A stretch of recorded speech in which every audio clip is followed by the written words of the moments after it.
bagai dibui, banyak yang harus dipatuhi. Kepala tertunduk di ujung jari, ini itu pun tak peduli, seakan hidup telah dibeli.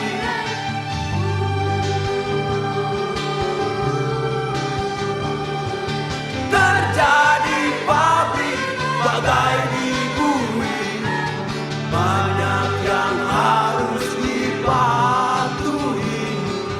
Kepala tertunduk di ujung jari. Rumah-rumah petak inilah di mana para buruh melepas lelah setelah seharian bekerja di pabrik. Rumah di mana mereka bisa bercanda bersama keluarga tercinta.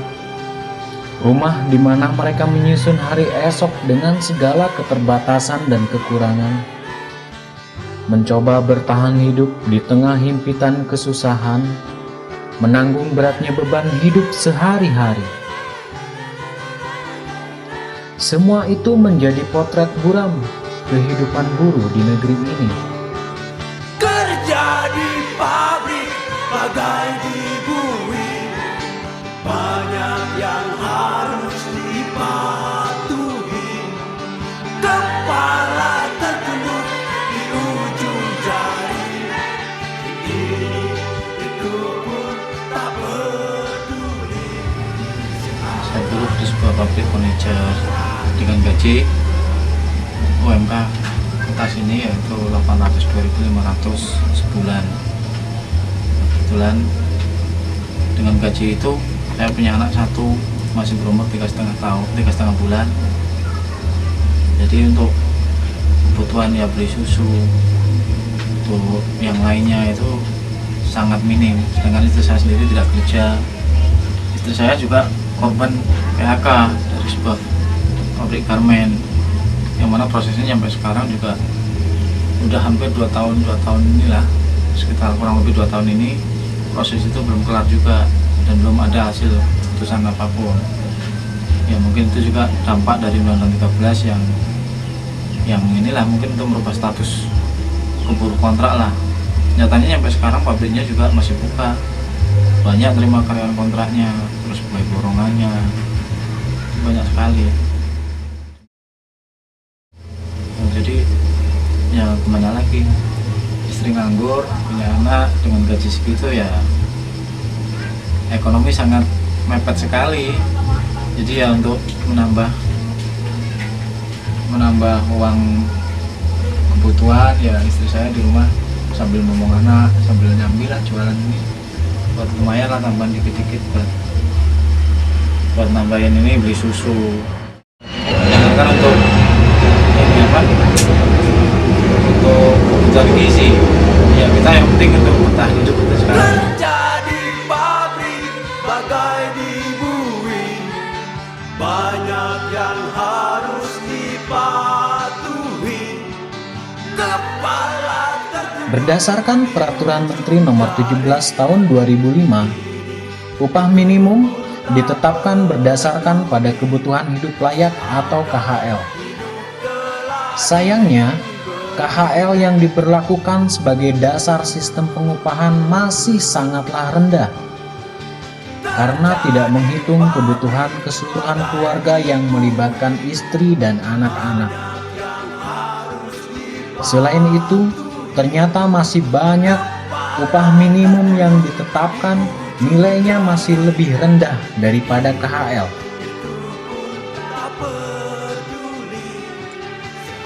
Dengan sistem pengupahan ini, kaum buruh dihadapkan pada kesulitan untuk memenuhi kebutuhan hidup sehari-hari. Pemenuhan kebutuhan akan kesehatan, pendidikan anak, kebutuhan nutrisi dan gizi serta perumahan tidak akan pernah terpenuhi jika hanya mengandalkan upah yang didapat dari pekerjaan di pabrik. Dengan kondisi seperti ini, banyak buruh yang mau tidak mau harus mengorbankan waktu istirahat yang seharusnya digunakan untuk memulihkan kondisi tubuh setelah bekerja seharian di pabrik, semata-mata dimanfaatkan untuk kerja sampingan demi mendapatkan penghasilan tambahan agar dapat meringankan beban hidup yang kian lama kian menghimpit.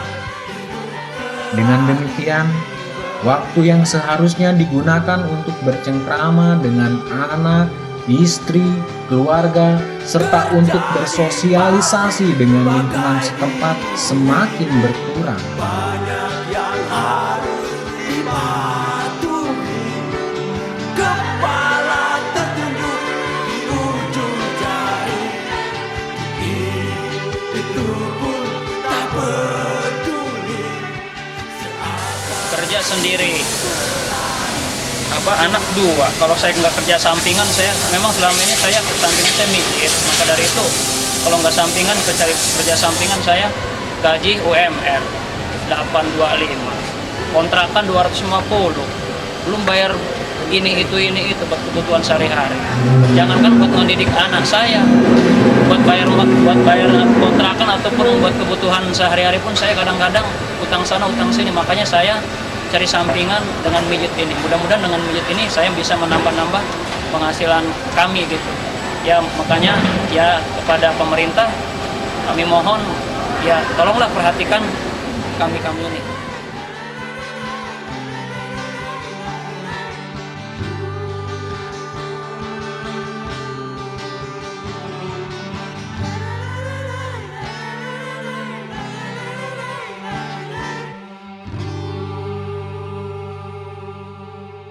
Kesulitan ekonomi kaum buruh ini diperburuk lagi dengan diberlakukannya Undang-Undang Nomor 13 Tahun 2003 dan Keputusan Menteri Nomor 100 Tahun 2004 tentang Sistem Kerja Kontrak. Dengan pemberlakuan sistem ini, pengusaha dapat mempekerjakan buruhnya dalam sistem kerja kontrak untuk menekan biaya upah dan tunjangan.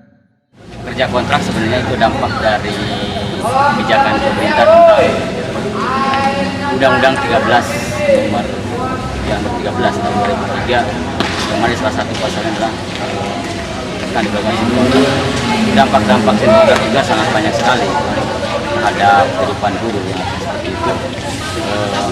Buruh tidak banyak sekali buruh tidak mendapat hak-haknya seperti upah semakin murah, terus hak-hak lain tentang pesangon juga itu tidak akan mendapatkan. Tapi kenyataannya bahwa di lapangan apa yang dilakukan selama ini kontrak banyak yang tidak benar, yang dilakukan oleh pengusaha-pengusaha yang tidak sesuai dengan Undang-Undang 13 itu sendiri. Seorang buruh kontrak bagai bola yang ditendang bila tak lagi dibutuhkan. Sementara bagi kaum buruh, sistem kerja kontrak merupakan sebuah jurang kehancuran karena tidak mendapatkan kepastian dan keamanan kerja. Masa kerja kontrak yang biasa diberlakukan ini hanya berlangsung antara 3 sampai 6 bulan atau paling lama dalam jangka waktu 1 tahun. Bahkan ada kerja kontrak yang berlangsung hanya 1 minggu saja. Hubungan kerja yang bersifat individual antara buruh kontrak dengan pengusaha menyebabkan posisi tawar buruh kontrak di mata perusahaan menjadi lemah. Bukan itu saja, karena ternyata masih banyak perusahaan yang tidak memberikan hak-hak normatif seperti memberi upah di bawah ketetapan pemerintah, tidak memberikan cuti, dan tidak mengikut sertakan dalam jaminan sosial tenaga kerja. Kondisi ini jelas akan mengancam posisi buruh tetap, karena dengan mempekerjakan buruh kontrak, beban perusahaan menjadi rendah, yang akhirnya mendatangkan keuntungan yang besar bagi perusahaan tersebut. Tempat saya bekerja itu memproduksi itu plywood. Status kerja kita di situ kontrak. Sudah 2,5 tahun kita di situ. Setelah mendapatkan kontrak bagaimana? Setelah mendapatkan kontrak di situ kita nggak mendapatkan kan apa-apa. Makan nggak ada, uang transport juga nggak ada, uang cuti juga nggak ada, cuti hamil juga nggak ada, dan jam sostek juga nggak ada. Berarti hal normatif di situ tidak Tidak diberikan sama sekali. Dan yang dengan upah yang minim yang kita dapatkan upah di situ cuma 660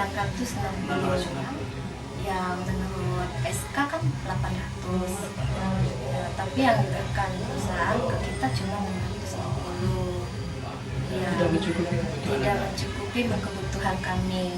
Kita kedepannya kepengen sih menjadi karyawan tetap sama sama kayak yang lain. Tapi seorang buruh kontrak bagai bola yang ditendang bila tak lagi dibutuhkan. Yang dicambuk layaknya binatang bangsanya sendiri. Undang-Undang 13 hanya titipan dari kebijakan neolib yang agen-agennya lewat WTO, lewat IMF, World Bank seperti itu. Nah, dalam hal ini pemerintah Indonesia tidak punya kekuatan untuk melawan itu, karena itu adalah kebijakan yang memang Indonesia terkait dengan MOU lewat IMF atau World Bank. Yang menjajah kita, yang menjajah bangsa ini.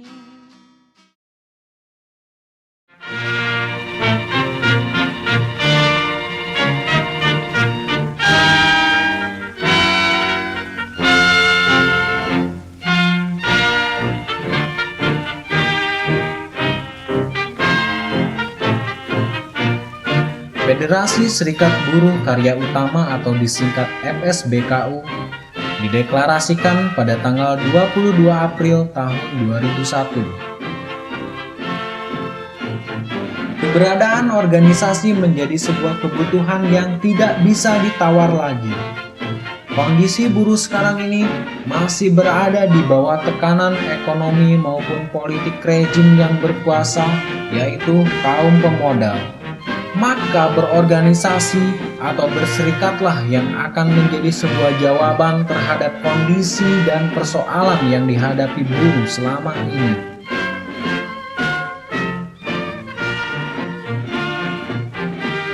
Sebagai upaya untuk memperluas dan memperbesar organisasi dari sisi perluasan struktur maupun penambahan anggota, kerja-kerja pengorganisasian atau perekrutan anggota dilakukan terutama pada lingkungan pabrik, sehingga dapat terbentuk serikat buruh di tingkat pabrik. Yang akan dilakukan oleh FSBKU ke depan adalah karena beberapa sentra-sentra industri di Tangerang ini banyak sekali, mulai dari kawasan industri Cukupama, kawasan industri Jatake, Gajah Tunggal, Manis, dan berbagai macam lain yang ada di kawasan industri Tangerang ini. Target kita adalah gimana satu kawasan bisa melakukan advokasi barat untuk karyawan kontrak. Bila perlu kita akan membuat serikat buruh kontrak khusus di zona-zona industri itu tersebut. Kekuatan untuk melawan itu bukan kekuatan hanya individu atau hanya sekelompok pabrik atau sekelompok pabrik.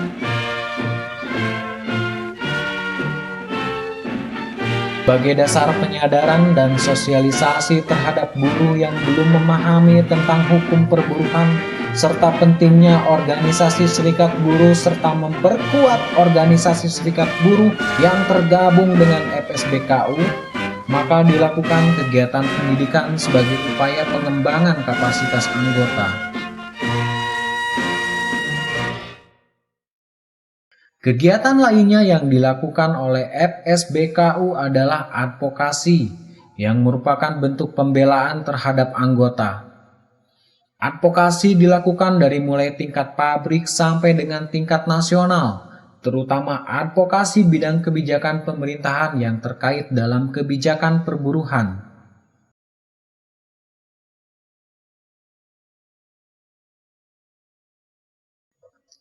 Meskipun dalam melaksanakan agenda-agenda perjuangan selalu menghadapi tantangan dari pihak-pihak yang menghalangi serta mencoba mengambil keuntungan dari agenda perjuangan FSBKU, tetapi FSBKU akan tetap senantiasa menjalankan agenda perjuangan sesuai dengan garis perjuangan yang ditetapkan anggota dalam Kongres. Satukan kekuatan, satukan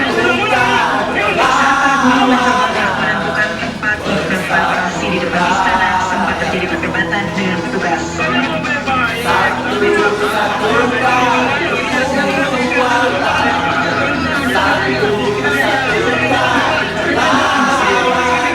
Namun tidak berlangsung lama, akhirnya para buruh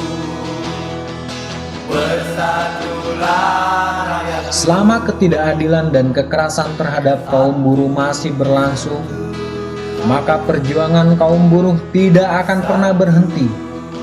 Segala macam penindasan ini akan membentuk kesadaran bagi kaum buruh untuk bersatu membangun kekuatan, membangun gerakan buruh yang progresif dan revolusioner dalam melakukan perlawanan terhadap kaum kapitalis dan penguasa yang tidak pernah memperdulikan nasib kaum buruh.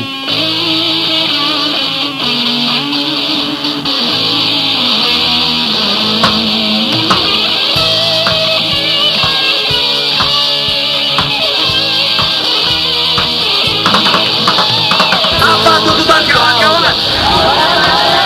Upah layak nasional. Kehendak yang mulia dalam dunia senantiasa bertambah besar. Hancurkan adat dan bangkuan, marahnya dan adat. Dunia tetap berubah. Dalam republik ini berdiri atas pijakan asing kawan-kawan. Modal asing berkeliaran di mana-mana. Aliansi Buruh membuat ABM kembali berunjuk rasa di kawasan Bundaran Indonesia siang tadi. Dalam aksinya mereka menuntut upah layak nasional bagi kaum buruh.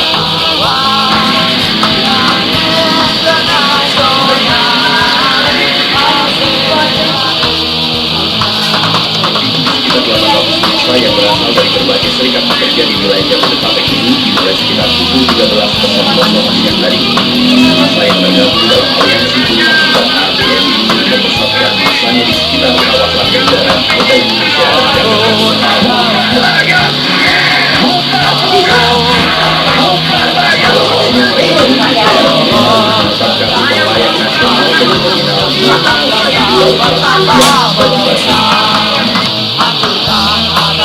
saya sekarang berada di depan Bundaran HI di mana ratusan aliansi buruh kembali berdemo